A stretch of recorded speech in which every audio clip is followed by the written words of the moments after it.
నమస్కారం. వెల్లా న్యూస్కి స్వాగతం. ముందుగా ముఖ్యాంశాలు. కోడెలకు వెన్నుపోటు పొడిచిన చరిత్ర బొల్లాదే. GDCC chairman Makkena. అన్నా క్యాంటీన్ ద్వారా అక్బర్ బాషా అన్నదానం. వినుకొండ మాజీ ఎమ్మెల్యే బొల్లా బ్రహ్మనాయుడు తెలంగాణలో భూకబ్జాలకు పాల్పడి జైలుకు పోయి వచ్చి ఏదో ఉద్ధరించినట్టు ర్యాలీలు, టపాసులు కాల్చిన నీచి చరిత్ర అని జేడీసీసీ బ్యాంకు చైర్మన్ మక్కెన మల్లికార్జునరావు తెలియజేశారు. ఈ సందర్భంగా ఏర్పాటు చేసిన విలేకరుల సమావేశంలో ఆయన మాట్లాడుతూ, గత మీ ప్రభుత్వంలో డాక్టర్ కోడెల శివప్రసాద్ పై తప్పుడు కేసులు పెట్టినందుకు ఆత్మాభిమానం ఉన్నవాడు నిజంగా పల్నాడు పులి కాబట్టే ఆత్మహత్య చేసుకున్నారని ఈ సందర్భంగా గుర్తు చేశారు. డాక్టర్ కోడెలను అడ్డం పెట్టుకుని నువ్వు తిరుమల డైరీ కాలేజీలు నడిపి కోట్లు సంపాదించి చివరికి ఆయన్ను వెన్నుపట్టు పొడిచిన చరిత్ర నీది కాదా అని ప్రశ్నించారు. తాను వినుకొండ పట్టణంలో ఉంటూ రాజకీయాలు, వ్యాపారాలు హుందాతనంగా చేస్తున్నానని, తప్పుడు జీవులు సృష్టించి స్థలాలు, పొలాలు కబ్జా చేయాల్సిన నీచ సంస్కృతి మాది కాదని ఈ సందర్భంగా తెలియజేశారు. అందరికీ నమస్కారం. ఈ మధ్యకాలంలో మన వినుకొండ మాజీ శాసనసభ్యులు బొల్లా బ్రహ్మనాయుడు గారు సంబంధం లేని వ్యవహారాలన్నీ మాట్లాడుతామన్నారు. దీనికి ఒకటే ఉదాహరణ, నా మీద పెదకంచెల చెరువులో 35 ఎకరాలు కబ్జా చేశానని, నాతో పాటు మా బంధువులు చేశారని ఆరోపణ చేయటం జరిగింది. ఈరోజు చూసినట్లయితే రీసర్వే జరుగుతూ పూర్తయింది. గ్రామస్తులందరూ సహకారంతో ప్రజల సమక్షంలో సర్వేర్ గారు, విఆర్ఓ గారు అందరూ కూడా సర్వే చేశారు. ఒక్క అంగుళం భూమి కూడా లేకుండా ఏదైతే మొత్తం సర్వే చేసి నా పొలాలు కానీ మా మేనమామల పొలాలు కానీ అన్నీ కూడా పూర్తి స్థాయిలో చేసి కబ్జా చేసిన అని ఆరోపణ చేస్తున్నటువంటి భూములతో ఎక్కడా సంబంధం లేకుండా ప్రతి అంగుళాన్ని కూడా కొలిసి ఈ రోజున రీసర్వేలో మేము క్లియర్గా చేయటం జరిగింది, ఫెన్సింగ్ వేసుకోవడం జరిగింది. ఈ సందర్భంగా నేను ఒకటే మనవి చేస్తున్నా, ప్రజలకు కానివ్వండి, బ్రహ్మనాయుడికి కానివ్వండి, ఇంకొకటి కానీ ఒక్క అంగుళం భూమి ఉన్న పూర్తి స్థాయిలో ఏ విచారణకైనా నేను సిద్ధమని ఈ సందర్భంగా తెలియజేస్తాను. అదేవిధంగా చెరువుతో పాటు కొంకేరు అన్నీ కూడా ఈ రోజున రీసర్వే జరుగుతుంది. ఎవరైతే వాళ్ళ పొలాల కింద ఆక్రమణ ఉన్నారో వాటన్నిటిని కూడా తొలగించేదానికి ప్రభుత్వం చర్యలు చేపడుతుంది.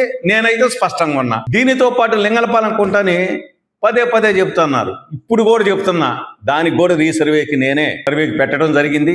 ప్రతి అంగుళాన్ని కూడా కొలిసి ఎక్కడ కూడా అన్యాక్రాంతం కాకుండా లింగలపాలెం కుంటను కాపాడే బాధ్యతను కూడా నేనే తీసుకుంటున్నానని ఈ సందర్భంగా తెలియజేస్తున్నా. ఇది నా మీద వచ్చినటువంటి ఆరోపణలకి. సరే, ఇంకొకటి, బ్రహ్మనాయుడు గారు ఏదో రియల్ ఎస్టేట్ గురించి మాట్లాడుతూ ఉన్నారు. ఇప్పుడు రియల్ ఎస్టేట్ గురించి ఆయన మాట్లాడుతూ ఉన్నారు. అసలు ఈ వినుకొండ నియోజకవర్గంలో రియల్ ఎస్టేటు ఈ పరిస్థితికి రావడానికి కారణం ఎవరయ్యా? బ్రహ్మనాయుడు గారు మీరే. ఎందుకంటే మీరు ఎమ్మెల్యేగా ఉండగా డిటిపిసి అప్రూవల్ కానీ, పుడా అప్రూవల్ కానీ లేకుండా 3 సెంట్లు ఇవ్వాలనే ఒక బ్రహ్మనాయుడి అప్రూవల్ ఒకటి ప్రవేశపెట్టారు. కొంతమంది ఏం చేశారు, ఎకరానికి 3 సెంట్లు చొప్పున కొంత పక్కన తీయటం జరిగింది. అది వెంటనే మళ్ళీ అమ్ముకోవడం జరిగింది.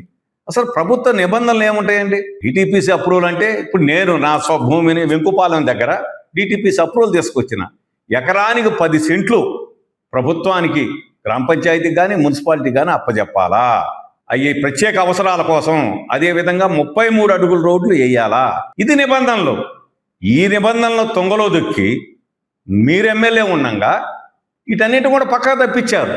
అదేవిధంగా నరసింహారెడ్డి గారి భూమిని కబ్జా చేశారు మీరు. ఈ రోజు కూడా చెప్తున్నాను, అది కొనుగోలు కాదు, బెదిరించి కబ్జా చేశారు. అక్కడ కూడా ఏమైనా నిబంధనలు పాటించారంటే అది లేదు. చూడండి ఒక్కసారి, మీ 5 ఏళ్ల కాలంలో జరిగినటువంటి రియల్ ఎస్టేట్ భూములన్నీ బయటికి తీయండి. వెంకుపాలెం తప్ప ఎక్కడన్నా టీటీపీసీ అప్రూవల్ తీసుకొచ్చారా? మిగతా అన్నీ కూడా అన్యాక్రాంతం చేసి మీ అనుయాయులు, నువ్వు చెప్పినటువంటి కబ్జాదారులందరూ కూడా రియల్ ఎస్టేట్ చేశారు. అసలు నేను ఒకటే అడుగుతున్నానండి, నోజళ్ళ చెరువు కింద రియల్ ఎస్టేట్ వ్యాపారం నీ ఎమ్మెల్యే హయాంలో జరిగిందా లేదా? అక్కడేమన్నా అప్రూవల్ తీసుకొచ్చారా?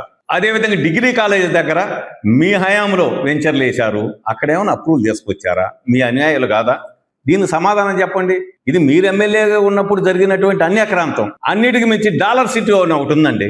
ఆ డాలర్ సిటీకి సంబంధించి కూడా ఏనే మొట్టమొదటి వెళ్ళి ఆ ప్రాంతంలో చూసి ఇది భూమిని అన్యాక్రాంతం చేశారు, ఇక్కడ ఎవరు కొనొద్దని చెప్పారు. మరలా నెల జరగక ముందే ఏనే వెళ్ళి కొబ్బరికాయ కొట్టి, ఆహా ఇది అమెరికాలో కూడా లేని విధంగా ఇక్కడ ఉందని చెప్పారు. అంటే ఈ నెల రోజుల్లో ఏం జరిగిందండి?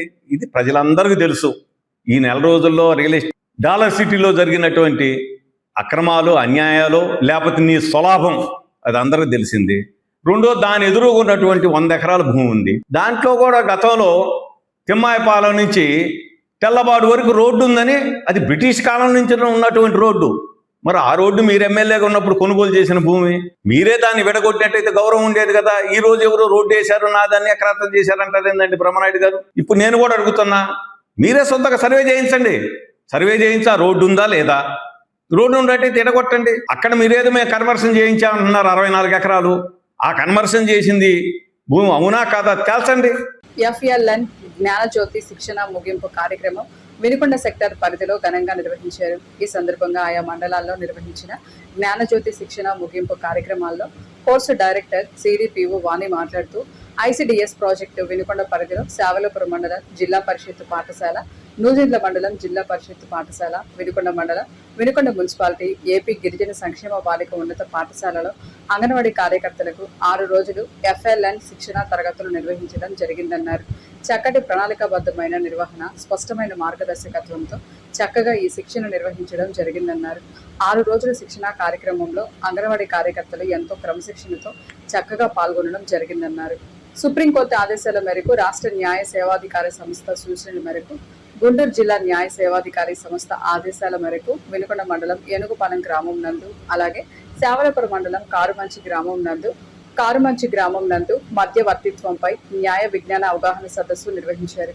కార్యక్రమంలో ముఖ్య అతిథిగా గుంటూరు జిల్లా న్యాయ సేవాధికారి సంస్థ సెక్రటరీ న్యాయమూర్తి సయ్యద్ జియావుద్దీన్ ముఖ్య అతిథిగా విచ్చేశారు. చిన్న తగాదాలకు కోర్టుల చుట్టూ, పోలీస్ స్టేషన్ చుట్టూ తిరిగి తమ విలువైన సమయాన్ని వృధా చేసుకోకుండా ఉండాలని తెలియజేశారు. పల్లెటూరులో సహజంగా చిన్న తగాదాలు, పొలం గట్ల తగాదాలు, భార్యాభర్తల తగాదాలు, మరి ఇతర తగాదాలైన సామరస్యంతో పరిష్కరించుకోవాలని తెలియజేశారు. బొల్లాపల్లి మండలం రేమిడిచెర్ల గ్రామానికి చెందిన వంకరబోయిన సాంబయ్య కుటుంబానికి శివశక్తి లీలా అంజన్ ఫౌండేషన్ ఆధ్వర్యంలో సహాయం అందించారు. మంగళవారం తెల్లవారుజామున జరిగిన అగ్ని ప్రమాదంలో సాంబయ్య ఇల్లు పూర్తిగా కాలిపోయింది. ఈ విషయం తెలుసుకున్న ప్రభుత్వ చీఫ్ జీవి ఆంజనేయులు వెంటనే స్పందించి విచారం వ్యక్తం చేశారు. ప్రభుత్వ చీఫ్ స్థానిక శాసనసభ్యులు జీవి ఆంజనేయుల ఆదేశాల మేరకు ఫౌండేషన్ మేనేజర్ ఫణి బాధిత కుటుంబానికి వంట సామాన్లు, బియ్యం బస్తా, బట్టలు, దుప్పట్లను పట్నంలోని చీఫ్ విప్ వారి కార్యాలయంలో పంపిణీ చేశారు. పట్నంలోని 16వ వార్డుకి చెందిన తెలుగుదేశం పార్టీ సీనియర్ నాయకులు షేక్ అక్బర్ బాషా వారి తల్లిదండ్రుల జ్ఞాపకార్థం ఈ రోజు అన్నా క్యాంటీన్లో భోజన వసతి కల్పించడం జరిగింది. ఈ సందర్భంగా సీనియర్ తెలుగుదేశం పార్టీ నాయకులు షేక్ అక్బర్ బాషా మాట్లాడుతూ, మా తల్లిదండ్రుల జ్ఞాపకార్థం ఈ రోజు అన్నా క్యాంటీన్లో భోజన వసతి కల్పించడం జరిగిందన్నారు. రుచికరమైన మంచి భోజనాన్ని అందిస్తున్న కూటమి ప్రభుత్వంకు, రాష్ట్ర ముఖ్యమంత్రి నారా చంద్రబాబు నాయుడుకు, స్థానిక శాసనసభ్యులు, ప్రభుత్వ చీఫ్ విప్ జీవి ఆంజనేయులకు ప్రత్యేక ధన్యవాదాలు తెలియజేశారు. ఎన్నడూ లేని విధంగా వినుకొండకు 240 కోట్లతో తాగునీటి శాశ్వత పథకం తెచ్చిన ఎమ్మెల్యే జీవి ఆంజనేయులకు ప్రత్యేక ధన్యవాదాలు తెలియజేశారు. అనంతరం అన్నా క్యాంటీన్లో భోజనం చేస్తున్న ప్రతి ఒక్కరిని కూటమి ప్రభుత్వం అందిస్తున్న సేవల గురించి వివరించారు. ఈ కూటమి తర్వాత ప్రతి పేదవాడి కూడా అన్న క్యాంటీన్ వల్ల భోజనం 3 పూటలు, అంటే ఉదయం టిఫిన్, మధ్యాహ్నం భోజనం, సాయంత్రం భోజనం, అన్ని రకాలు కూడా పేదలకు అన్యంగా ఉండే పార్టీ ఏదన్నా ఉందంటే ఒక్క తెలుగుదేశం పార్టీ అని కూడా ఆలోచించాలా. అలాగనే మన జీవి ఆంజనేయులు గారు ప్రతి ఒక్కటి కూడా ఆలోచిస్తున్నారు. ఈ రాష్ట్రం కోసం, ఈ యొక్క భవిష్యత్తు కోసం, యువల కోసం, యువత కోసం మంచినీళ్ళు వినుకొండ పట్టణంలో 240 కోట్ల రూపాయలు మంచి నీళ్ళు కూడా ఏర్పాటు చేస్తున్నారు. ప్రతి ఇంటికి కూడా మంచి నీళ్ళు అవకాశం ఉంటుంది కూడా. ఇది ఆలోచించాల్సిన అవసరం ఉంది. ఇంతటితో వెళ్ళాలని సమాప్తం. తిరిగి రేపటి వెళ్ళాల్సిలో కలుసుకుందాం. నమస్కారం.